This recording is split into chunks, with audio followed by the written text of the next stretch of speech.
Welcome to Season 2, Episode 5 of Life in My Shoes. This week's episode is called Labor Day equals DragonCon, because in Atlanta, Labor Day has a special meaning. It's also the time at which DragonCon comes to town. So DragonCon is a once-a-year big comic book sci-fi convention that is near and dear to my heart. Personally, I have several friends that work for the DragonCon organization, have attended with them in the past, and have actually volunteered one year at DragonCon at check-in. But what I thought I would highlight today is, since I am a comic geek, since it is the weekend of DragonCon, I thought I would highlight 10 graphic novels or 10 series that I think any comic book fan should read every year. And again, let me qualify this. It may be an entire series, so it may be more than one collection, and I may not be able to pull out one of them. It may be a single collection within a larger series, etc. But I want to highlight some of those to you, and I'll start. I got the stack over here, you can kind of see, but I'm going to start with a few of them I have over here, and this is called Planetary. This is written by Warren Ellis.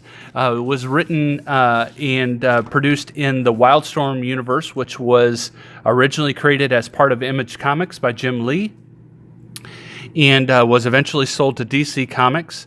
DC eventually folded it into their regular universe. It was part of the big 52. They folded in, disbanded the Wildstorm universe, folded in some of those characters into the 52 universe, and then kind of did away with their universe.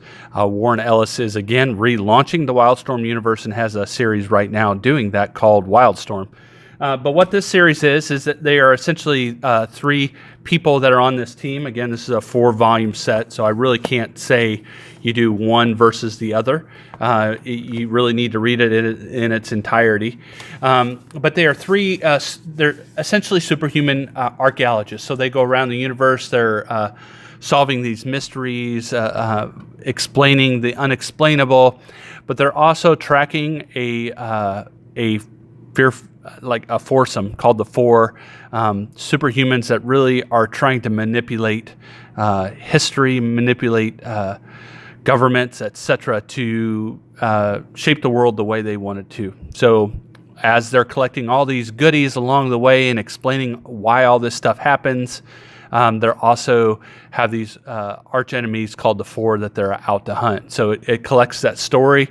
The main character is Elijah Snow, Jaquita Wagner, and then the drummer, and also has another character called Ambrose Chase, and they are the Planetary.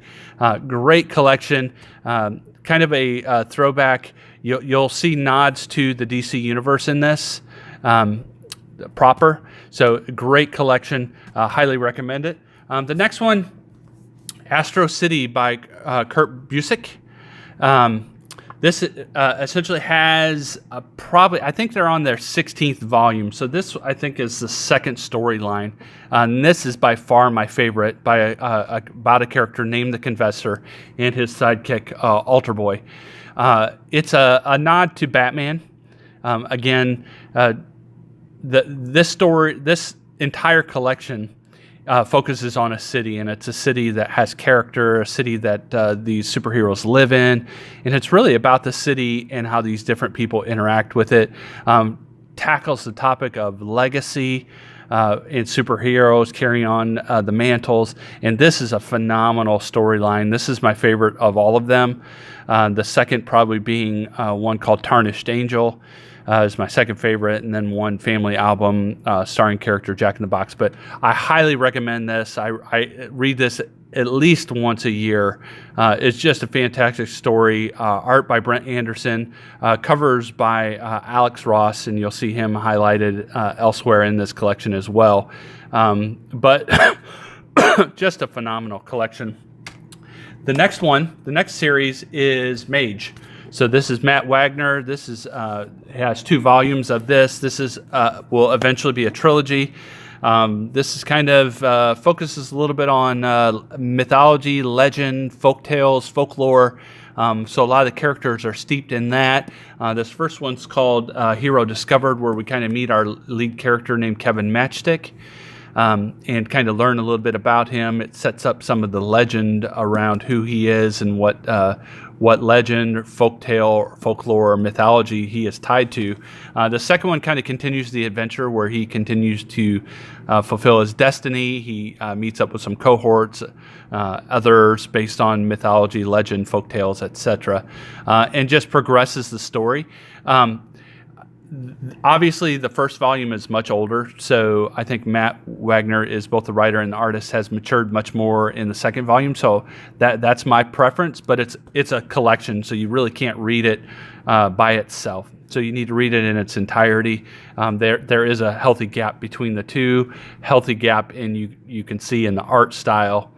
But a great collection, a great story. Again, I read these at least once a year. The next one, Alan Moore. One thread you'll notice in all of these is that some of them are some pretty classic authors that are represented. I've already had Warren Ellis, Kurt Busiek, Alan Moore. This is the League of Extraordinary Gentlemen. This collects volumes 1 and 2. So what Alan Moore did, if you saw the movie, the books are much better.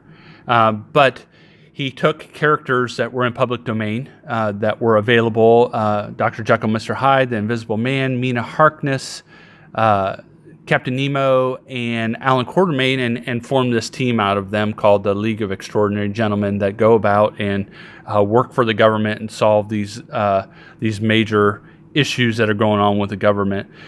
So a great story. It's a great concept because what Alan Moore did is kind of set it up that this League of Extraordinary Gentlemen is a concept that has lived before and after this team. So like Dr. Sin, the Scarecrow, etc. people are supposedly members of either past or future teams. Jack Kerouac, I think, has been alluded to being a future team in the 60s. So a great collection. I would recommend, if you're going to get just one, get the first volume and read the first volume. It is by far the best. This is a great collection. It collects volumes 1 and 2, softback. I think this is available in hardback as well. So again, Alan Moore, a classic. This one's near and dear to my heart. This is Squadron Supreme by Mark Grunwald and Paul Ryan. And this one is one that I discovered when I was a teenager, discovered the series, bought the collection, and just absolutely loved it. This collection here, this graphic novel, so Mark Grunwald passed away, and one of his dying wishes, or his dying wish, was that his ashes would be mixed in with the ink that printed the collection. So I believe this is one of the volumes that has that. So his ashes are mixed into the ink used to print this collection. The additional sad note is that over the last 3 or 4 years, the artist Paul Ryan has also passed away. So this collection is near and dear to my heart. I also have some original Paul Ryan art from this collection that is framed up and isn't presently hanging on the walls because the walls are unfinished, and I don't want to damage it by it somehow falling off. But it's superheroes that are trying to fix wrongs that they did, that they had some trouble and caused some chaos in the world. They then decide that they're the solution and try to create a utopian society and define how people should live. And it's about how that happens. You'll see another story in this collection that highlights the same thing, but this is one of the originals that covered it. Great story. Great art. Mark Grunwald is one of my favorites. Another collection that won't make it into the top 10 because it is only one volume of a 32-issue series. It's called DP7, which stands for Displaced Paranormal 7. It was part of Marvel's New Universe, which didn't do very well. So it ended with 32 issues, but I wish Marvel would collect that entire series because that was one of my favorite series, regardless of whether it was New Universe or not. The next one, this is, again, one that's kind of near and dear to my heart. This is the Wretch series. This is written by Phil Hester. This is a 3-volume set. I feel all right about including this one because Omaha Press is currently in process of collecting all 3 of these volumes into one collection. So I can call this one collection, and I have ordered that. It is on order, and hopefully will be arriving soon. Was supposed to be this summer, but I think they were waiting on Phil Hester to finish a new story for the collection. But this is written and drawn by Phil Hester. Phil Hester is one of my favorite artists and writers right now in the comic medium. I had this picture here on the wall of my office. I had painted that on the wall of my office. And so I'm a big fan. The character is very mysterious, doesn't speak.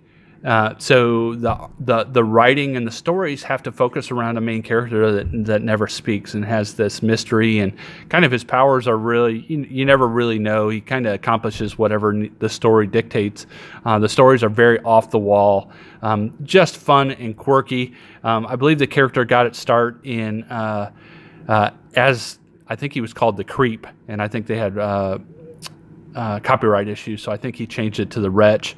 The costuming, the character eventually streamlined a lot. There was a lot of tubes and stuff, very industrial looking at the onset, very sleek in the latter years. So this is 3 volumes, a fantastic series. Highly recommend it to anyone. It's a black and white series, but I highly recommend that you both own this and you read it. So it's a 3-volume set. So highly recommend that one. Again, Phil Hester is one of my favorites. Another one, Mark Waid, Alex Ross. I told you Alex Ross would make his reappearance in this. So this is an entire collection that is painted by Alex Ross. Fantastic, beautifully painted. So this is another, we talked about with Squadron Supreme, the utopian society where the superheroes had kind of done wrong by the world and then decided that they were the solution, and they tried to set up this utopian society and tried to take over and just run the planet. This takes place in the future of the DC universe, so you have your all of your DC characters aged. So Batman and Superman are older, Wonder Woman, Aquaman, all of them are in this, and it just talks about how they are trying to solve the problems of the world, and how those that have opposing views address that and what the end product is. So it's another good collection, similar in story to Squadron Supreme, which I'll call Squadron Supreme the original. This is a DC version of that. Fantastic, beautiful. If you can find a hardback collection of this, and some of those have sketchbooks by Alex Ross, which I would highly recommend. Very cool to see his thought process on how he reimagined some of these characters in the future. So again, that's a good one. The next one is Foot Soldiers, and this is Jim Kruger. This volume here was recently released. It's a full color volume, was released by Image Comics, collects the first 5 issues plus some extras. This is art by Mike Avon Omi, I believe. And so fantastic collection. So it has 3 volumes. So volume 1, 2, 3, and this is by AIT Planet Lar, which I think is Larry Young's Astronauts in Trouble company. So these 3 volumes are black and white, and kind of collects them in their original version. Volume 1 is the 5 issues that are collected in the full color issue for Marvel. Volume 2 are the black and white issues that were collected in Image. And then Volume 3 was a whole new story and introduces the new character of the Spokesman. So this is, again, takes place in a dystopian future. All the superheroes are dead. These kids are meet up with this mentor that takes them to a graveyard where they dig up artifacts from previous superheroes and begin to essentially start a revolution against the society and the rulers and the ruling authority of the time, using some of these artifacts from past superheroes. So it's a very interesting concept, dystopian, as I mentioned. I think it says when all the heroes are gone, who will fill their shoes? So great premise. I discovered this as an individual comic by accident and just fell in love with it, and have collected everything I can find on this. Anytime I can, if I could find a hardcover, if I could find extra just different versions of this, extra stories to this, I'll do it. If I could get original art from this, I would look to buy that as well. And finally, the last thing on the list, this is another DC collection. This is a 6-volume hardcover set that I own 5 of the 6 volumes. I don't own the 4th volume, but this is number 1. This is Starman, written by James Robinson with art by Tony Harris. This was part of 0 Hour, I think DC did years and years ago, where they were kind of reintroduced some characters into their universe. Starman is the second son of the original Starman. So Ted Knight was the original Starman.